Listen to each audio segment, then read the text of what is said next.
you do your narrative? You talking about the transcript of Or the the interview? narrative that tells. Oh yeah, we gotta. We'll do a. We're gonna do.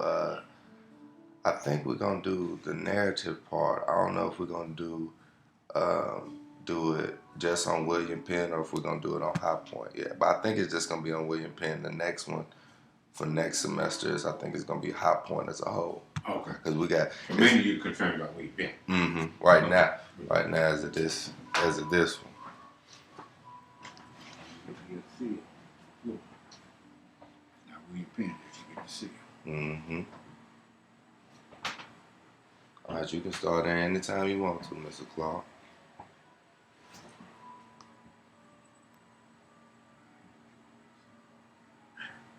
Welcome to the William Penn room.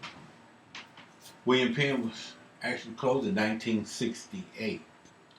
And behind that, we decided to create an alumni room to remember those that walked the halls of William Penn. And so we were able to get a lot of history of William Penn. We have the only original William Penn marching band uniform. And as I tell people, when you see the movie Drumline and hear Florida A&M, William Penn was doing those kind of drills and exercises back in the early 50s and 60s. So we're very proud of William Penn and very proud to have attended and graduated from William Penn. I like to say that Miss Baldwin was in the very first class and I was in the very last class, 1968. So we're just happy about William Penn. I think anyone that ever attended William Penn have fond memories of such. Can you tell me a little bit more about Miss Baldwin, Mr. Clark?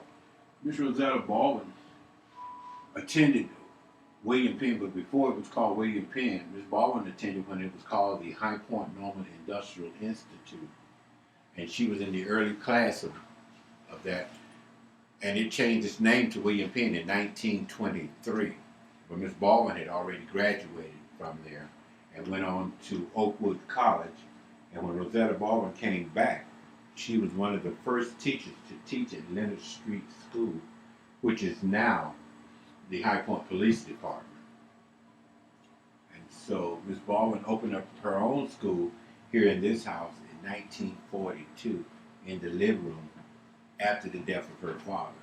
And Rosetta Baldwin is probably the only teacher to have ever taught for 75 years. And she received the Order of the Longleaf Pine in 1996 from Governor Hunt. Rosetta Baldwin lived to the right age of 98. She died November the 25th, 2000, and 4 years after her death, the city of High Point proclaimed November the 29th as Rosetta Baldwin's Day. And then Guilford County Commissioners unanimously proclaimed November the 29th as Rosetta Baldwin Day. She is the only person that I know that has a day not only in the city, but is also recognized in the county. The flags that fly over this institution here were flown over the Capitol in Washington, D.C., the American flag, and the North Carolina state flag was flown over the Capitol in Raleigh, North Carolina, both on November the 29th, 2010, in honor of Rosetta Baldwin. So Rosetta Baldwin was well thought of not only in the city of High Point, but in the state of North Carolina and throughout. She's had prominent students to go on and graduate and become prominent in society. Thank you, Mr. Clark. Now, Mr. Clark, what would you say made the difference between William Penn and all the rest of the schools in this community at the time you were going to school?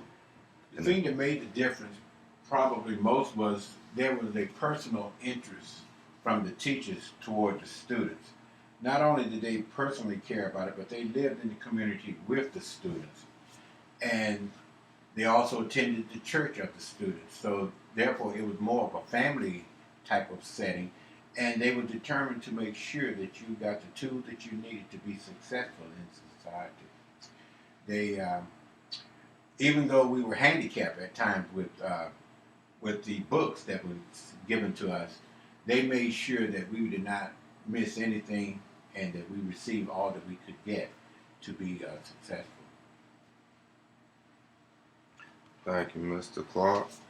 And one last question. If you had to relive any part of high school, what would it be?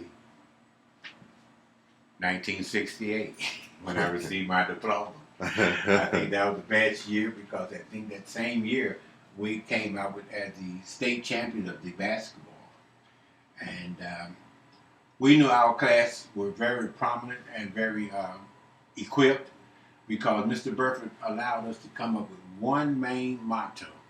And it's one that I think most of our alumni live by, and it's deeds, not words. And so don't talk about it, be about it. And so I think that was probably my most fond years, the class of 68.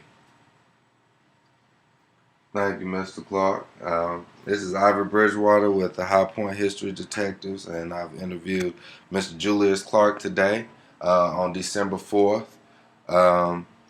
And I just want to say thank you to Mr. Clark for allowing us to be able to record inside of his museum. Our museum.